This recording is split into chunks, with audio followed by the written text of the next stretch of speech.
now we come to the first full topic of the day, which is the Rolex CPO program, or rather some of the new developments in the Rolex CPO program. As you guys might remember, the program is now in its third year. It was introduced in December 2023, and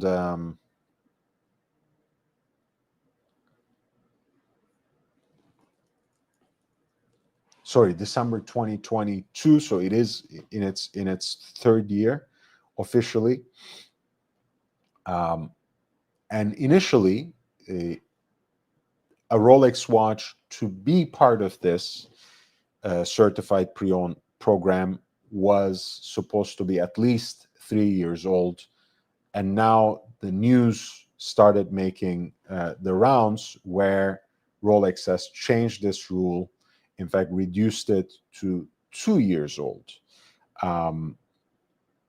The news has just started making rounds in the mainstream. However, this was actually announced back in December 2024 to the dealers, and I think it was already active after the first quarter, so certainly before May 2025. Just a quick reminder of what the certified pre-owned program is. These are watches that have a full service by Rolex, officially certified as genuine and authentic, and come with a 2-year service guarantee. The program was initially started as a Bukhara exclusive. We didn't know at the time, but I guess it was also part of the master plan, or part of the plan to rehearse the enhancement of that special relationship between Rolex and Bukhara. Bukhara is now completely bought by Rolex, integrated into their corporate body officially for some time now. It's a relationship that is, I think, although it's still in its first year, since the agreements have been finalized and authorized.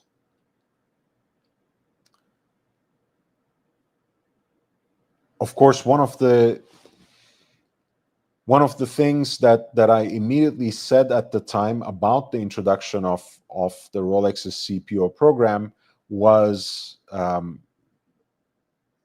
a very simple observation. I think the way that the secondary market has grown enormously in the last decade, and the expectation, which is backed by analysis of anyone who looks at this market and produces quarterly reports, that the secondary market is going to eventually supersede the primary market, the new retail of watches, perhaps as soon as 2030. Rolex obviously wanted to get a slice of the pie by introducing their own certified pre-owned program. Now, of course, part of it is also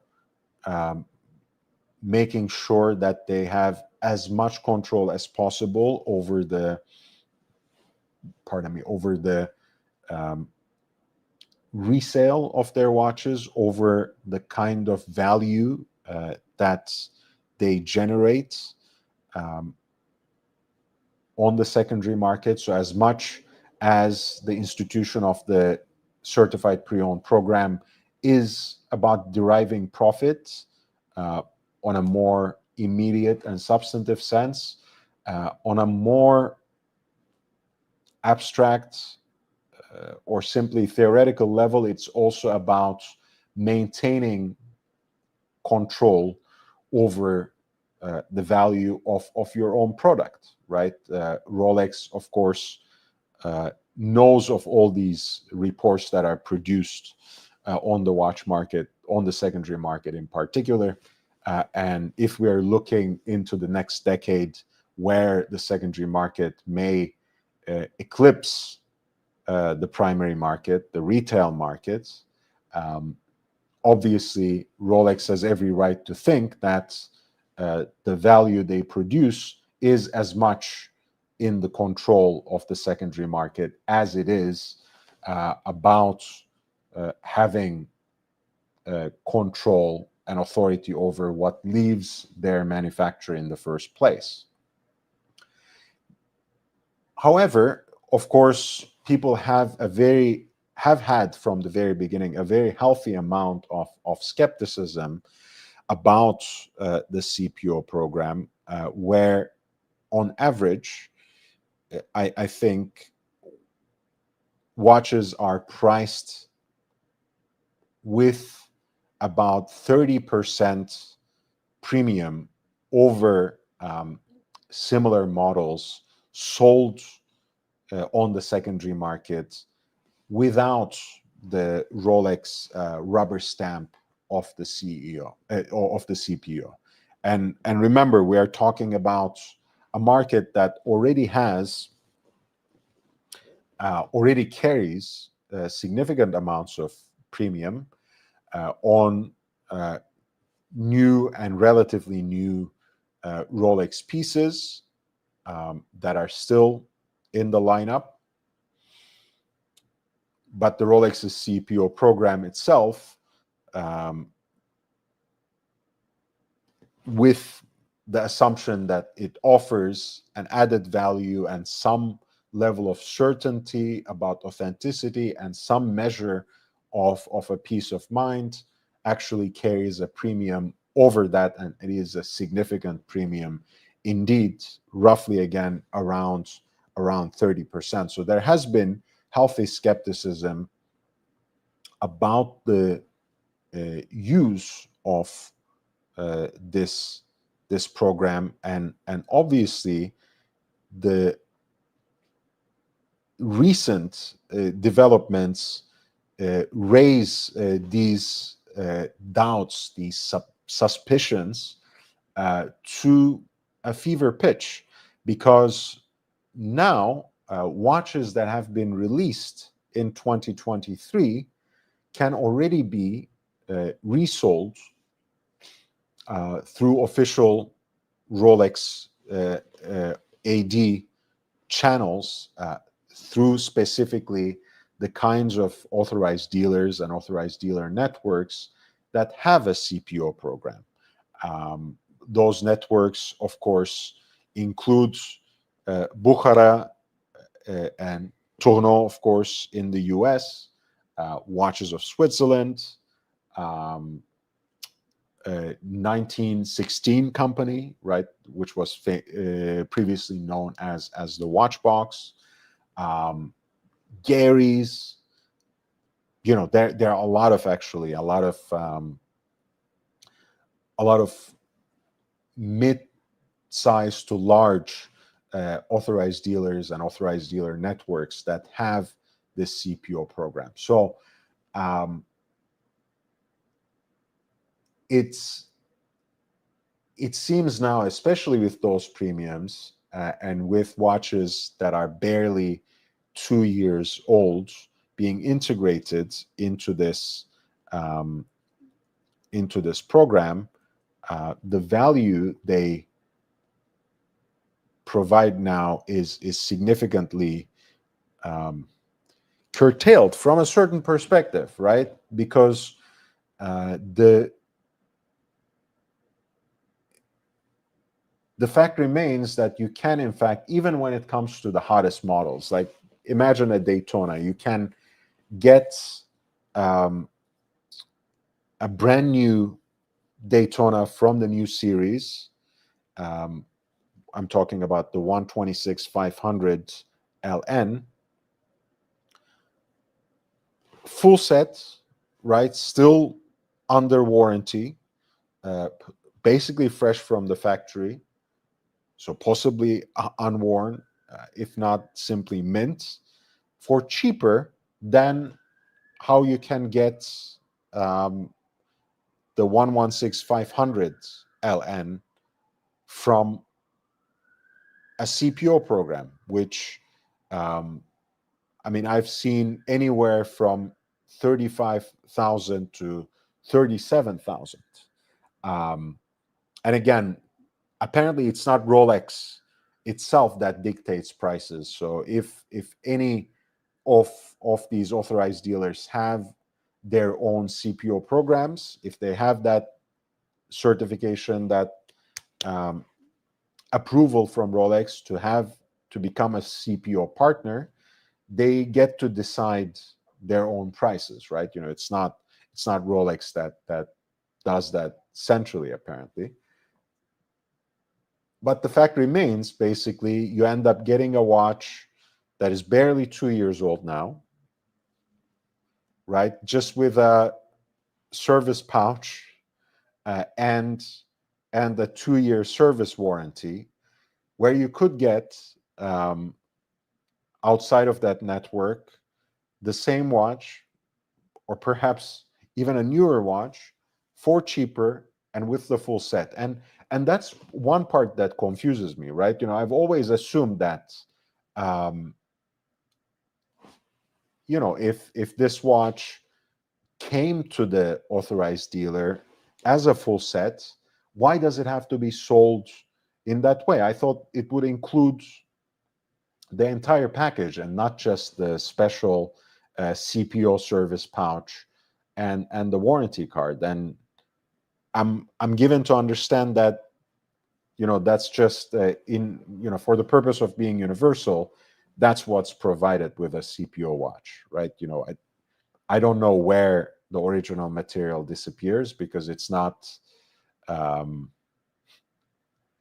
you know, again, it's a mystery why that wouldn't be included in the package, because I feel a lot of times it's at least part of the stock is the watches that these dealers sold themselves to that customer, who ends up selling it back or trading it in for something else.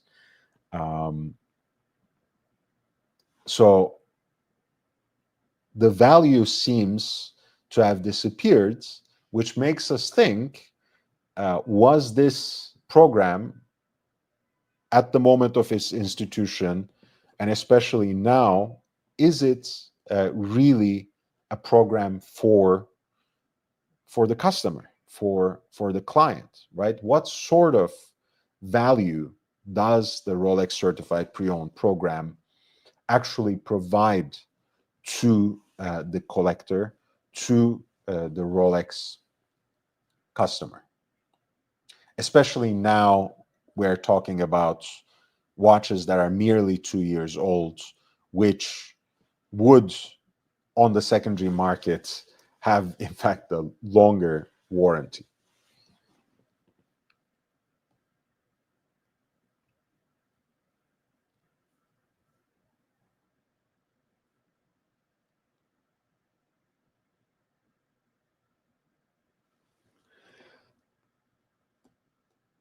So these watches are much less genuine rarities.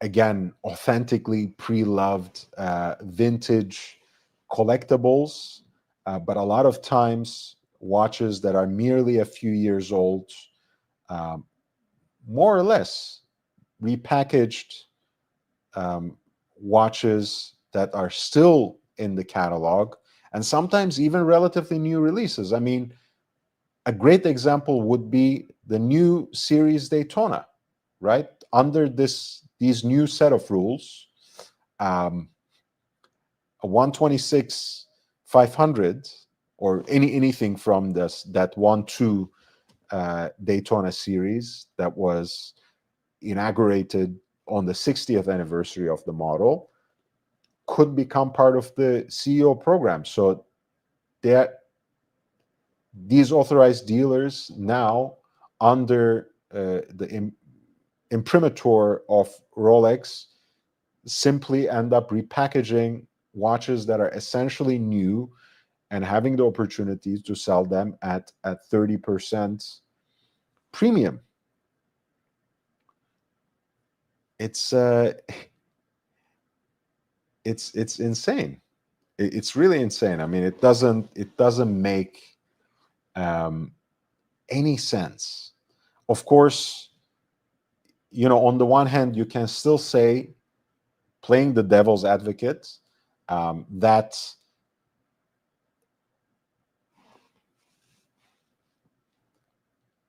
Rolex's CPO program still remains the alternative for the average customer who is looking for 100% risk-free transaction, right? In the environment of luxury retail, where everything is sanitized, authorized, and certified by Rolex, where it is not a matter of contention that the product you are receiving is 100% authentic and 100% backed by the manufacturer. That much is for certain. However, um, going back to what I said at the institution of this program, at the beginning of this program, um, now I can say it even with a fuller chest, with full certainty, that this program is simply a way of Rolex into getting what they consider to be their rightful slice of the pie, their parts of the kind of added value generated on the secondary market. Of course, they have been already doing that by steadily raising the MSRP, steadily raising annually and twice annually, in fact, um, the retail prices of these watches, but that wasn't enough.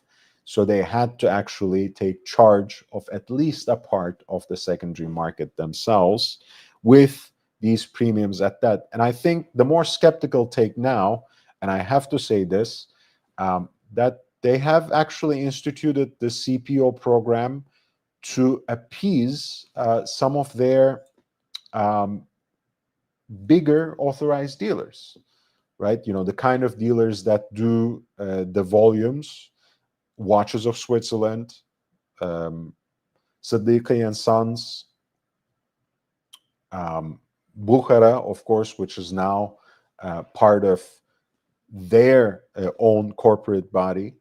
Um, there were many cases, again, allegedly, without naming any specific uh, brand network or branch, that even in fact some of these reputable dealers were engaged in backdoor deals where they would either allocate watches based on quote unquote tips given by some of their preferred customers.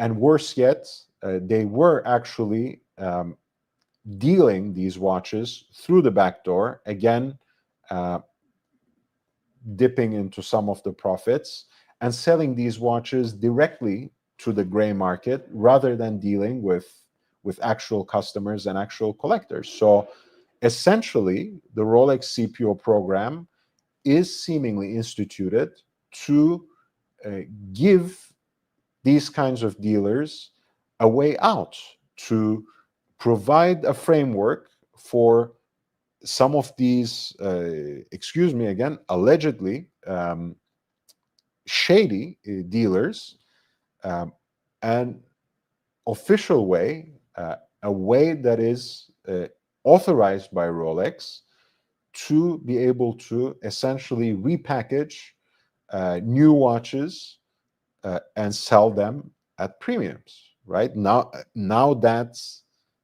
the gap. Now that the interval uh, is reduced to merely 2 years old, this is all we can say. Um, Rolex is now essentially participating in legitimizing this system of their own authorized dealers selling their watches through the back door. So essentially, Rolex is telling them, don't do that. If we can document it, if we find it expedient, we can actually take away your authorized dealership. Here, sign an agreement with us. Let's share into those profits in an official way where we will actually help you sell essentially new watches through this newly packaged system, where we will give at least some of our potential customers the peace of mind of getting an authentic Rolex product without having to dip into the darker corners of the secondary markets. But most importantly, we will give you the opportunity, um, without getting messy yourself, to tap onto those extra profits that are generated by the added value of the watches on the secondary markets. Um, if you have any questions, if you want me to clarify anything, elaborate on anything, please feel free to write in the chat. Um, I'm here. If you have had an experience with this program, positive, negative, or neutral, feel free to share that. If you don't feel comfortable sharing it on a public chat, feel free to reach out to me on Instagram. Right, the link is there. Feel free to DM me on Instagram. I always respond, and I would happily talk to you about the details of your experience, and with your permission, perhaps reflect on it in an anonymous manner. If you want to share it in the chat or on the panel now, the link is actually pinned.